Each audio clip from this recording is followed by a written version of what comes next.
Hello বন্ধুরা, কেমন আছো সবাই? আশা করছি সবাই ভালো আছো আর আমিও অনেক বেশি ভালো আছি। আজকের ব্লগটা একটু অন্যভাবে শুরু করতে হলো, ঠিক রাত 9টা থেকে। কেন এই মাঝরাতে বাইরে? আসলে আমার ননদ অফিস থেকে ফেরার পথে সে একটা ছোট্ট বিপদের সম্মুখীন হয়েছে। তার জুতোটা ছিঁড়ে গেছে। সে কিন্তু সেদিন আবার গাড়িও নিয়ে যায়নি, তাই ওকে জিহানের পাপা আনতে যাওয়ায় আমাকেও বলল তুমিও একটু রেডি হয়ে নাও, এই সুযোগে একটু ঘুরে আসা যাবে। ব্যাস, ওই কথা শুনেই আমিও ঝটপট তৈরি হয়ে বেরিয়ে পড়লাম। এখন আমার ননদকে পিক আপ করেও নিয়েছি। এরপর আমরা তিনজন ঠিক করলাম আজকের রাতে একটু আইসক্রিম ট্রিট হবে, তাই সোজা চলে এলাম শ্রীনাথ আইসক্রিম সেন্টারে। এটি এখানকার খুবই জনপ্রিয় এবং সেরা দোকান। এখানকার আইসক্রিম, ফালুদা সব কিছুই খেতে অসাধারণ। আসলে এখানকার আইসক্রিম ফালুদার এত নাম শুনেছি যে যখনই আইসক্রিম বা ফালুদা খাওয়ার কথা মনে আসে সবার আগে এই দোকানটার কথাই মনে আসে। অনেক দিনের প্ল্যান ছিল এই দোকানে আসার, কিন্তু আজ যে জিহানের পাপা এমন হঠাৎ করে আমাদের সারপ্রাইজ দিয়ে এখানে নিয়ে আসবে, এটা সত্যিই একটা আনন্দের বিষয় ছিল।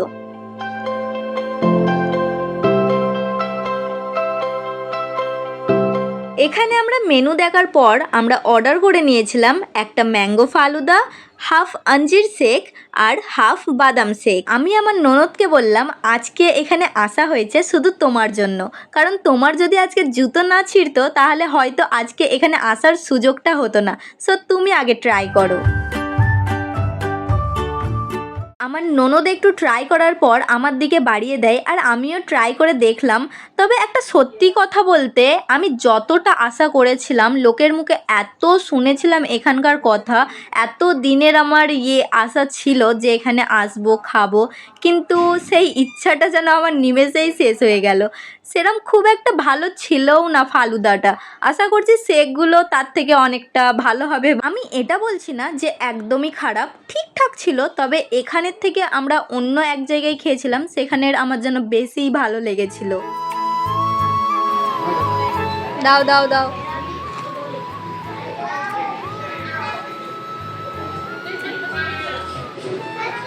মজা জিহান, মজা।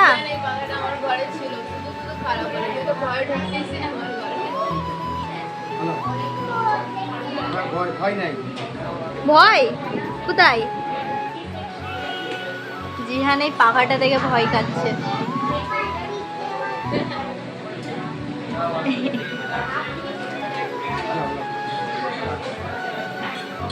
মজা জিহান, মজা মজা।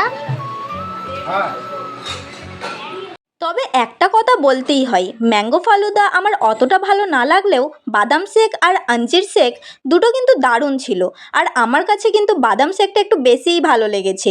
সব মিলিয়ে ট্রিটটা খারাপ ছিল না। যাই হোক, আমাদের আইসক্রিম ট্রিট কমপ্লিট। এবার আর দেরি নয়, আমরা ঝটপট ওখান থেকে বেরিয়ে পড়লাম। মনে আছে তো, আমাদের মূল কাজটা কিন্তু এখনও বাকি। এবার আমরা যাচ্ছি আমার ননদের জন্য নতুন জুতো কিনতে। রাস্তায় এখনও ঝলমলে আলো লেগেই আছে। এখানকার রাস্তাঘাটে এমন লাইট, সেটা স্বাভাবিক, তবে রাতের বেলায় এই দৃশ্য দেখতে সত্যি দারুণ লাগে।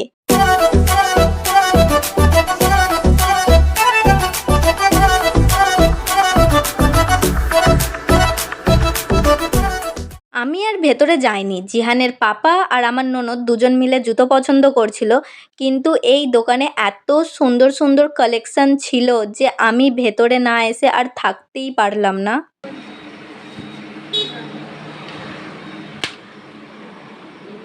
এই জুতোটা ভালো লাগছে। পায়ে হচ্ছে না।